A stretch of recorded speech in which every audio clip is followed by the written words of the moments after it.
देखिए आज क्वेश्चन कर रहे हैं NCERT maths class 7th exercise 3.1 से इसका 6 नंबर।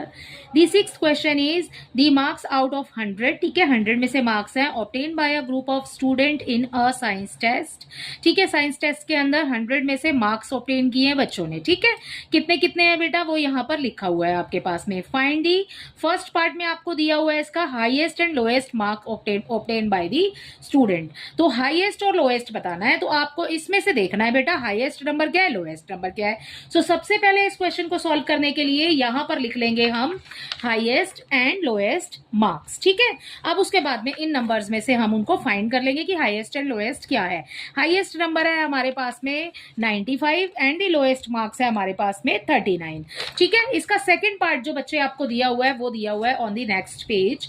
ठीक है, तो नेक्स्ट पेज पर देखते हैं, यहां पर आपको क्वेश्चन में दिया है range of the marks obtain by the students. ठीक है, रेंज ऑफ द मार्क्स बोला है। सो रेंज कैसे फाइंड करते हैं, रेंज फाइंड करने के लिए हाईएस्ट मार्क्स लिखा, उसमें से माइनस कर देंगे लोएस्ट मार्क्स को। ठीक है, अभी हमने हाईएस्ट और लोएस्ट बच्चे ऊपर निकाला है। ठीक है, तो वहीं से लिख लेंगे हाईएस्ट हो गया हमारे पास 95 एंड द लोएस्ट हो गया हमारे पास 39।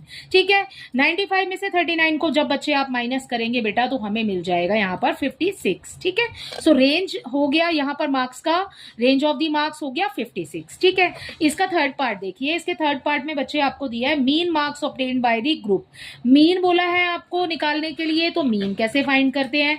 मीन फाइंड करने के लिए देखो आपको जो भी मार्क्स दिए हुए हैं आप सबको प्लस करके लिख लो। सो मीन लिख लिया, मीन फाइंड कर रहे हैं। ठीक है, मीन लिखा, यहां पर सारे मार्क्स को हमने लिख लिया प्लस करके जो भी आपको पिछले वाले पेज पर दिया हुआ है। ठीक है, लास्ट पेज पर जो दिए हुए थे सारे ही नंबर, सभी नंबर हमने यहां लिख लिए, प्लस का साइन लगाएंगे बीच में। अब इन नंबर्स को कर लीजिए आप काउंट। ठीक है, कितने हैं 1 2 3 4 5 6 7 8 9 10। ठीक है, 10 है तो डिवाइड कर देंगे उसकी 10 से, इन नंबर्स को ही गिनना है आपने। ठीक है, सो 10 से डिवाइड हो जाएगा। जब आप बेटा इन नंबर्स को प्लस करोगे बच्चे तो हमें मिल जाएगा यहाँ पर 730। ठीक है, डिवाइडेड बाय 10 हो जाएगा, जो एज इट इज हमने यहां लिखा था वो एज इट इज हम नीचे उतार देंगे। ठीक है, अब क्या करेंगे, 0 से 0 कैंसिल हो गया, सो हमारे पास बच गया 73।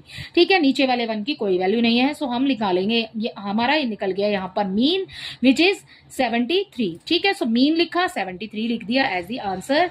सो ये है आपका क्वेश्चन नंबर 6। इसके तीनों पार्ट इसी के साथ कंप्लीट होते हैं। आई होप ये आपको अच्छे से समझ आए होंगे।